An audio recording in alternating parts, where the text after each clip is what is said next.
آج یکم صفر تھی، اور اس تاریخ میں جب جناب سید الشہداء جا رہے تھے نا 28 رجب کو 60 ہجری میں جناب سید الشہداء چلے مدینے سے. جب چلے تو جناب عبداللہ ابن عباس نے سوال کیا،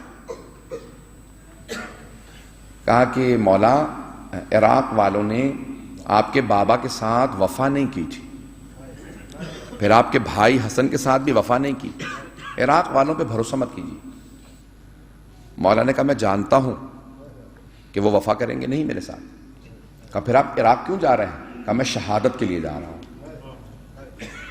اچھا آپ جانتے ہیں آپ شہید ہوں گے؟ مولا نے کہا مجھ سے پوچھ، مجھے بتا مت.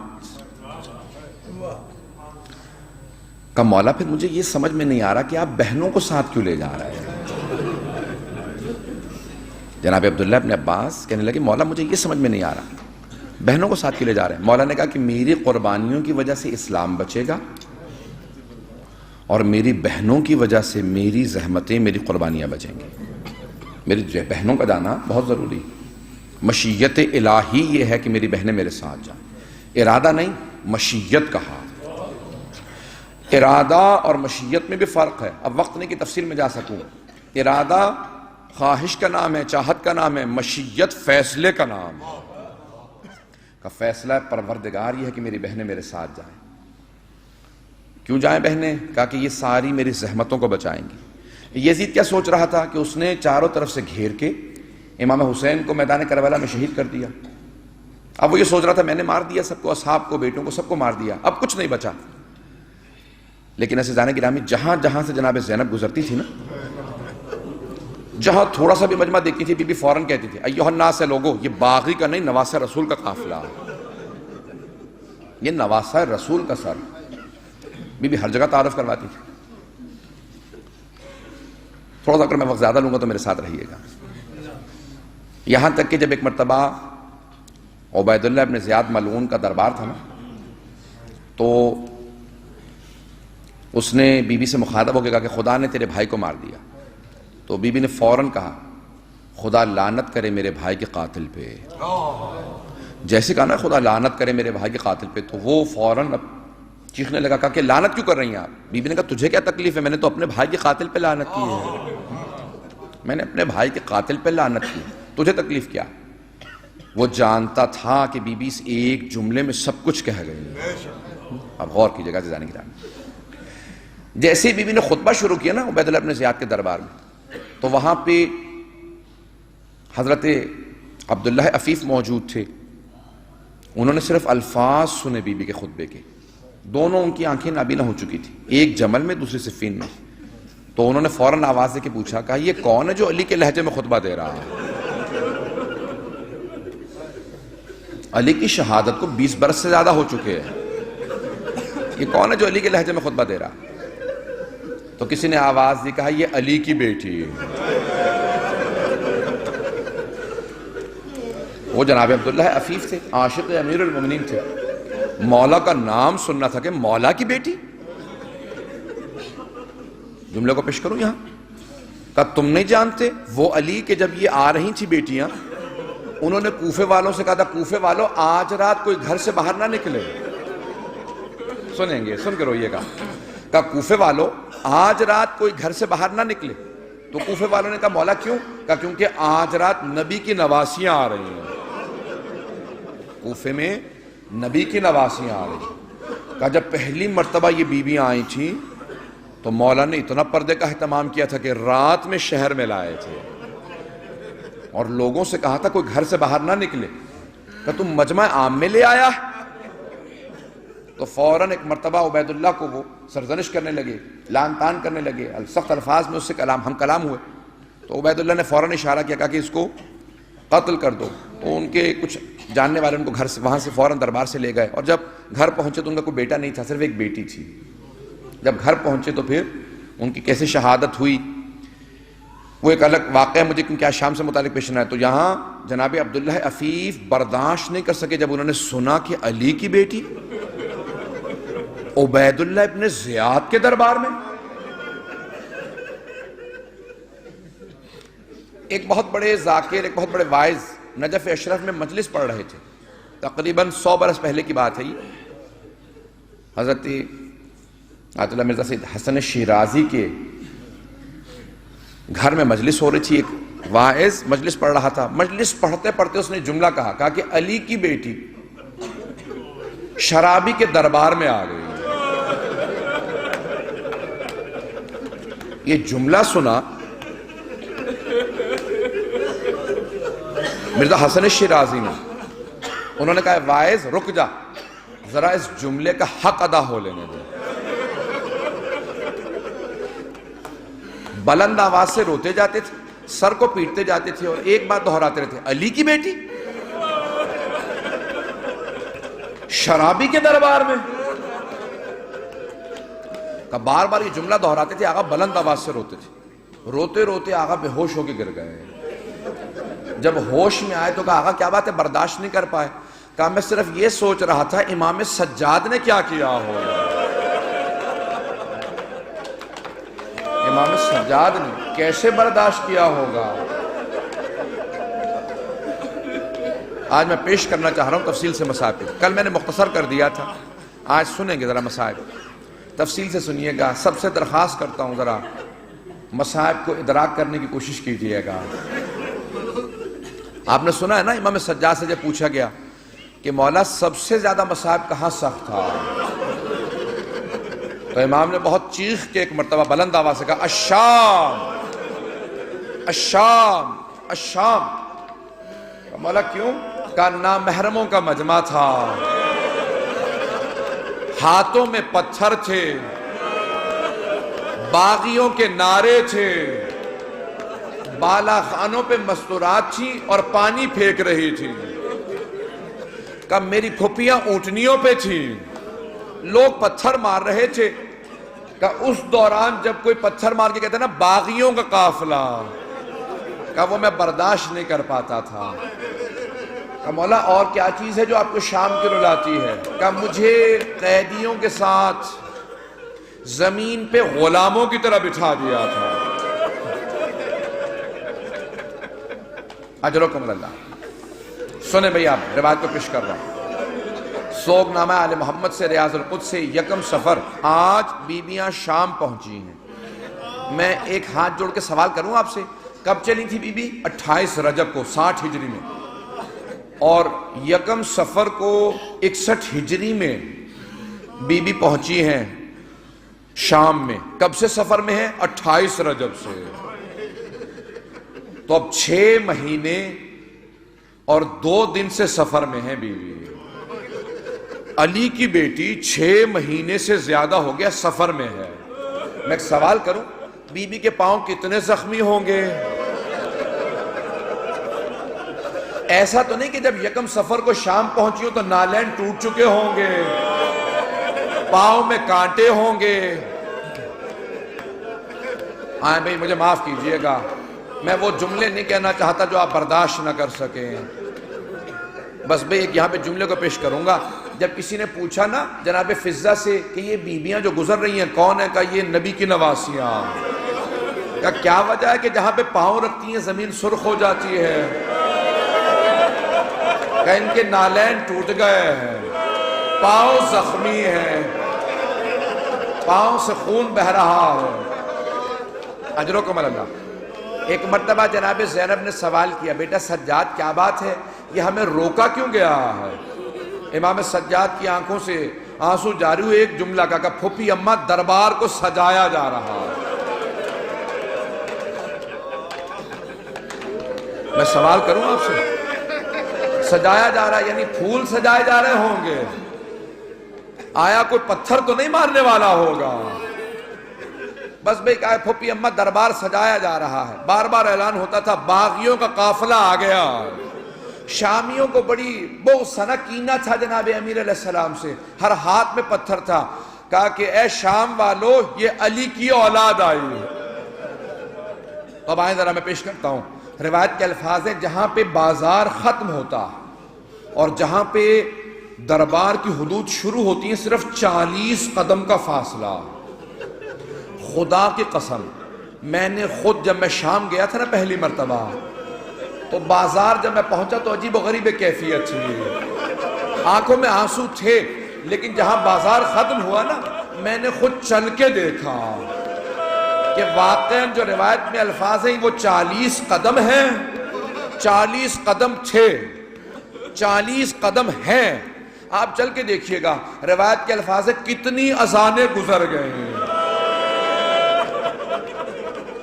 بی بی وہ 40 قدم پورے نہیں کر پائیں، 40 قدم کیوں کہ ازدحام اتنا زیادہ تھا، وہ اونٹنیاں پار نہیں ہو رہی تھی، کہ جیسے کہا کہ اب اونٹنیوں سے اتار دیا جائے، اونٹنیوں کو بٹھایا گیا، کہا کہ ان بیویوں سے کہو کہ اتر کے اب دربار میں داخل ہوں۔ سنیں گے روایت کے الفاظ سوگنامہ محمد میں ہے، جیسی بی بی دربار میں داخل ہوئی نا تو جناب زینب کی نگاہ پڑی کسی خاتون پہ،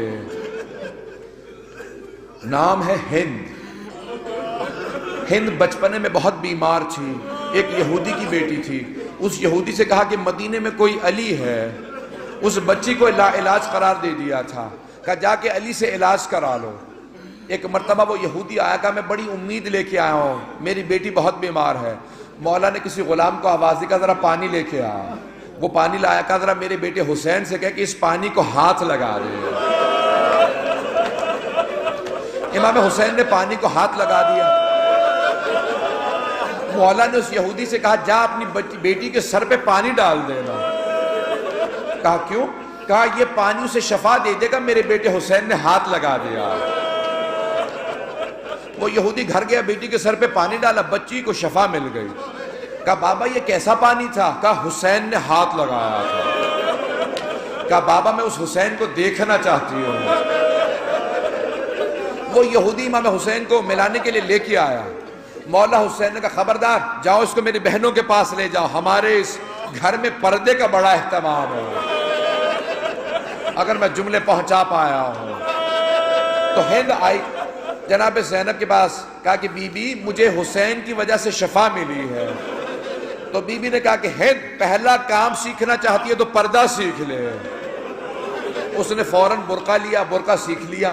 اب مجھے اس تفصیل میں نہیں جانا کہ یزید سے کیسے شادی ہوئی، کیسے معاویہ زبردستی بیاہ کے لے گیا یزید سے، بس بھئی ہند دربار میں تھی، ہمیشہ اپنے مولا کی نظر دلایا کرتی تھی، اپنے مولا کی سلامتی کی نظر دلاتی تھی، نظر دلا کے کہتی تھی پروردگارا میرے مولا حسین کی خیر رہے۔ اجرکم اللہ پیش کروں۔ اب جیسی دربار میں بیویاں پہنچی نا تو دور سے سوگنامہ محمد میں دور سے جناب زینب کی نگاہ پڑی ہند پہ۔ ہند کیوں آئی تھی؟ ہند کو لوگوں نے کہا کہ تیرے شوہر کو یزید کو باغیوں پہ فتح نصیب ہوئی ہے، تو باغیوں کا تماشا دیکھنے نہیں آئے گی؟ کہا کہ ضرور آؤں گی۔ اس نے برقع لیا، نقاب بہت باریک تھا، چہرہ نظر آ رہا تھا، تخت پہ کھڑی تھی، زمین پہ نہیں کھڑی تھی، تخت پہ کھڑی تھی، کھڑی دیکھ رہی تھی کہ باغیوں کا قافلہ آ رہا ہے۔ اتنے میں جناب زینب کی جیسی نگاہ پڑی نا تو جناب زینب نے پلٹ کے جناب ام کلثوم سے کہا، سب سے آگے جناب زینب تھی، ساتھ ہی جناب ام کلثوم تھی، جناب زینب سے آگے امام سجاد تھے۔ امام سجاد کے ساتھ دو بچے تھے، ایک کا نام باقر تھا، دوسری کا نام سکینہ تھا۔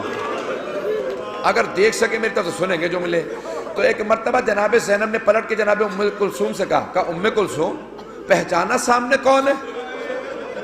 جناب ام کلثوم نے کہا کہ بی بی جب سے عباس کی شہادت ہوئی ہے میری دور کی بینائی کمزور ہو گئی ہے۔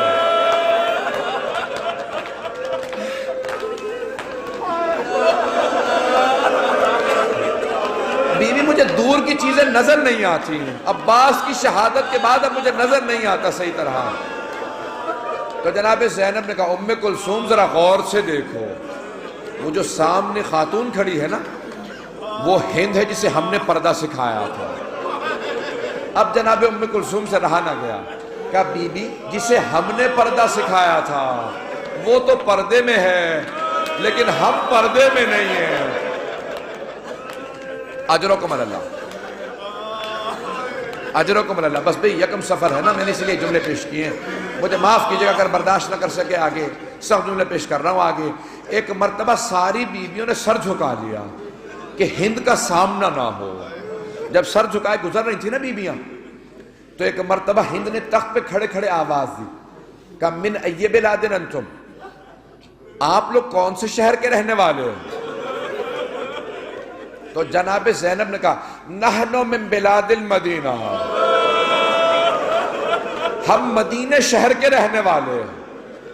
ایک مرتبہ ہند تخت سے اتر کے زمین پہ آ گئے۔ جب تخت سے اتری نا تو اب جناب زینب سے رہا نہ گیا، کہا کیا بات ہے تخت سے کیوں اتری ہو؟ کہا مدینے والوں کے احترام میں، کہا میں مدینے والوں کا بڑا احترام کرتی ہوں۔ اب ہند نے سوال کیا، کہا بی بی اگر میں مدینے والوں سے متعلق پوچھوں آپ بتائیں گی؟ بی بی نے فوراً پوچھا، کہا کس کا پوچھنا چاہتی ہے؟ کہا بی بی مدینے میں میرا مولا حسین رہتا۔ جناب زینب کی آنکھوں میں آنسو آ گئے، لیکن بی بی نے اپنا سر جھکائے رکھا، سر نہیں اٹھایا۔ بی بی نے کہا اور کس کا پوچھنا چاہتی ہے؟ کہا بی بی میرے مولا کا ایک بیٹا ہے، ہم شکل پیغمبر ہیں، نام علی اکبر ہے، بہت خوبصورت ہے۔ میری بیوی نے آقا زادی نے فوراً کہا ہند اور کس کا پوچھنا چاہتی ہے؟ کہا میرے مولا کا ایک اور بیٹا ہے، نام سجاد ہے، عبادت کا پیکر ہے، اس کے سجدے بڑے مشہور ہیں۔ بی بی نے کہا اور کس کا پوچھنا چاہتی ہے؟ اس نے کہا بی بی میرے مولا کا ایک بھائی ہے، نام عباس ہے، غیرت کا پیکر ہے۔ جناب زینب نے ایک مرتبہ کہا کہ ہند اپنے مولا کی بہنوں کا نہیں پوچھے گی؟ بس ایک مرتبہ جب کہا نا بی بی نے اپنے مولا کی بہنوں کا نہیں پوچھے گی، تو ہند نے کہا بی بی خبردار، ان کے نام اس دربار میں نہ لینا، وہ علی کی بیٹیاں ہیں، ان کی ماں کا جنازہ رات میں اٹھا تھا، خبردار ان کے نام نہ لینا۔ بی بی یہ شرابی کا دربار ہے، وہ علی کی بیٹیاں۔ بس بے ایک مرتبہ جناب زینب نے سر اٹھایا، کہا ہند غور سے دیکھ میں زینب ہوں، ہند یہ ام کلثوم ہے، وہ رقیہ، وہ رباب۔ ہند نے ایک سوال کیا، کہا بی بی اتنا کچھ ہو گیا، عباس کہاں تھا؟ اب جناب زینب سے رہا نہ گیا، ہند دیکھ وہ جو تیرے شوہر کے سامنے تشت رکھا ہے اس میں حسین کا سر ہے، وہ جو سامنے تھیلا اس میں عباس کا سر ہے، یہ جو قیدی کھڑا ہے یہ سجاد ہے، وہ جو سامنے سر ہے پہلا علی اکبر کا، دوسرا علی اصغر کا، ساتھ میں قاسم کا۔ ہند نے اپنی چادر کو اتار کے پھینکا، برقع اتارا، دوڑتی ہوئی مجمع عام میں آ گئی، آواز نکال یزید یہ تو نے کیا کر دیا؟ یزید یہ علی کی بیٹیاں، یہ نبی کی نواسیاں۔ ایک مرتبہ یزید اٹھا، اپنی عبا اتاری، ہند کے سر پہ رکھی، کہا ہند تو دیکھتی نہیں نامحرموں کا مجمع ہے، بغیر برقعے کے کیسے آ گئی؟ ہند نے اپنی عبا کو، یزید کی عبا کو اتار کے زمین پہ پھینکا، کہا یزید جنہوں نے ہمیں پردہ سکھایا، جنہوں نے مجھے پردہ سکھایا، تو ان مستورات کو مجمع عام میں لے آیا۔ اجرکم اللہ۔ میں آخری جملے پیش کر رہا ہوں، آخری جملے، اگر ان جملوں کو برداشت کر سکیں۔ بس بھئی ایک مرتبہ ہند کو وہاں سے ہٹا دیا گیا، امام سجاد نے خطبہ دیا، جناب زینب کبریٰ نے خطبہ دیا۔ جب امام سجاد خطبہ دے رہے تھے نا تو ایک مرتبہ اس نے کہا اذان شروع کر دو۔ جب اذان ہوئی نا تو کسی نے کہا اشہد ان محمد رسول اللہ، امام سجاد نے کہا مؤذن رک جا، یزید بتا یہ تیرے نانے کا نام ہے، یہ تیرے جد کا نام ہے، یہ میرے جد کا نام ہے؟ اگر تو کہے گا تیرے جد کا نام ہے تو جھوٹا، اور اگر کہے گا میرے جد کا نام ہے بتا ہمیں دربار میں کیوں لایا؟ ایک مرتبہ یزید نے کہا ذرا اس قیدی کا سر قلم کر دو، جلاد نے تلوار کھینچی، آگے بڑھا، جناب زینب نے اپنی گردن امام سجاد کی گردن پہ رکھ دی کہ خبردار رک جا، میں نے اپنے بھائی سے وعدہ کیا تھا میں امامت کی حفاظت کروں گی۔ ایک مرتبہ یزید نے کہا اس خاتون کو بھی قتل کر دو، آخری جملے پیش کر رہا ہوں، ایک مرتبہ کہا اس خاتون کو بھی قتل کر دو۔ جیسے ہی جلاد آگے بڑھا نا، جناب فضہ آگے آ گئی، سامنے کھڑی ہو گئی کہ خبردار جب تک فضہ زندہ ہے میں زینب پہ آنچ نہیں آنے دوں گی، میں نے زینب کی ماں سے وعدہ کیا تھا زینب کو کبھی آنچ نہیں آئے گی۔ یزید نے کہا اس بوڑھی خاتون کو بھی قتل کر دو۔ جب جلاد آگے بڑھا نا، جناب فضہ نے سر اٹھایا، بالوں کو جھٹکا کہ او حبشی غلاموں، میں تمہارے قبیلے سے ہوں، تمہاری غیرت کہاں ہے؟ میرے پہ تلوار اٹھے تم دیکھتے رہو۔ 500 تلواریں کھنچ گئے کہ یزید ہم بغاوت کر دیں گے، فضہ پہ تلوار نہیں چل سکتی، یہ ہمارے قبیلے سے۔ یزید نے کہا چھوڑ دو۔ اب جناب زینب سے رہا نہ گیا، فوراً مدینے کا رخ کیا، کہا نانا اماں کی کنیز فضہ کے اتنے ماننے والے، آپ کی نوازی کا آج کوئی ماننے والا نہیں۔ الا لعنت اللہ علی القوم الظالمین۔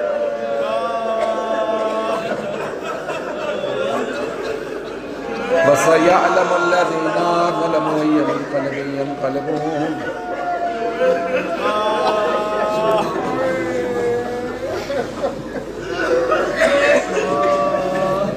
بس بھئی ہاتھوں کو بلند کیجئے گا، مختصر سے دعا پیش کروں گا۔ پروردگار، واسطہ اس ماں کا، میں جناب زینب کی بنیاد مسائل پیش نہیں کیے ہیں، میں نے صرف شام میں ورودی پیش کی ہے، میں کل جناب زینب کے مسائل پیش کروں گا، اور وہ مسائل اکثر لوگ برداشت نہیں کر پاتے، تو جو لوگ مسائل برداشت نہیں کرتے بے شک کل نہ آئیں۔ کل میں بیوی کے مسائل پیش کروں گا جو صرف بیوی سے مخصوص ہیں، لیکن آئے ذرا آج ہاتھوں کو بلند کیجیے گا۔ میں آج ام المصائب کا ایک واسطہ دوں گا۔ بہت بڑے عالم دین جب امام زمانہ سے ملاقات ہوئی کہ مولا آپ کے شیعوں کے لیے کوئی پیغام ہے؟ تو وہ کہتے ہیں امام زمانہ نے مجھ سے کہا میرے شیعوں سے کہنا جب بھی میرے ظہور کی دعا مانگیں میری پھپھی زینب کا واسطہ دو، کہ خدا میری پھپھی کا واسطہ کبھی رد نہیں کرتا، کہ خدا میری پھپھی زینب کا واسطہ کبھی رد نہیں کرتا۔ آئے بھی ہاتھوں کو بلند کیجیے گا۔ پروردگارہ واسطہ اس بی بی کی عظمتوں کا، ہماری گنہگار آنکھوں کو امام زمانہ کا ظہور دیکھنا نصیب فرما۔ پروردگارہ دنیا کے حالات سخت خراب ہیں، مومنین کی حفاظت فرما، ہمارے مقامات مقدسہ کی حفاظت فرما۔ یہاں پہ بہت سے لوگ برداشت نہیں کر پاتے ہیں نا، میں جملے کو پیش کروں۔ پروردگارہ واسطہ اس ماں کا جب جو بیٹوں کے لاشوں کے پاس سے جا رہی تھی نا تو رو نہیں رہی تھی اس وقت، آنکھیں بند کر کے صرف ایک جملہ کہہ رہی تھی، اونو محمد الوداع، میرے شیرو ماں جا رہی ہے، بی بی رو نہیں رہی تھی۔ پروردگارہ واسطہ اس ماں کا جس نے کربلا میں بیٹوں کو یاد نہیں کیا، پروردگارہ واسطہ اس بی بی کی عظمتوں کا، اس کی چادر کا واسطہ، ہماری گنہگار آنکھوں کو امام زمانہ کا ظہور دیکھنا نصیب فرما۔ پروردگارہ جو مومنین یہاں موجود ہیں سب کی دعائیں مستجاب فرما، بے اولادوں کو اولاد عنایت فرما، مقروضوں کے قرض ادا فرما، پریشان حالوں کی پریشانیاں دور فرما، مومنین کی حفاظت فرما۔ پروردگارہ جو بیمار ہیں تجھے واسطہ اس بیمار کا جس سے شام غریبہ میں بستر چھین لیا گیا۔ آپ نے کبھی دیکھا تو نہیں ہوگا نا کہ کسی بیمار کا بستر چھین لیا جاتا ہو، بیماروں سے بستر نہیں چھینے جاتے، شام غریبہ میں ایک بیمار سے بستر چھین لیا گیا تھا۔ پروردگارہ امام سجاد کی اس بستر کے چھننے کا واسطہ تمام مریضوں کو شفائے کاملہ عنایت فرما۔ پروردگارہ جناب زینب کی اجڑی گود کا واسطہ جتنے مومنین بے اولاد سب کو اولاد عنایت فرما۔ پروردگارہ جتنے افراد نے التماس سے دعا کی سب کی دعائیں مستجاب فرما، جو ہاتھ بلند ہے کسی کو رد نہ فرما۔ پروردگارہ ہم سب کی عاقبت بخیر فرما، زندگی میں سید الشہداء کی زیارت نصیب فرما، آخرت میں ان کی شفاعت نصیب فرما۔ ربنا تقبل منا انك انت السميع العليم بحق محمد وآله الطيبين الطاهرين المعصومين.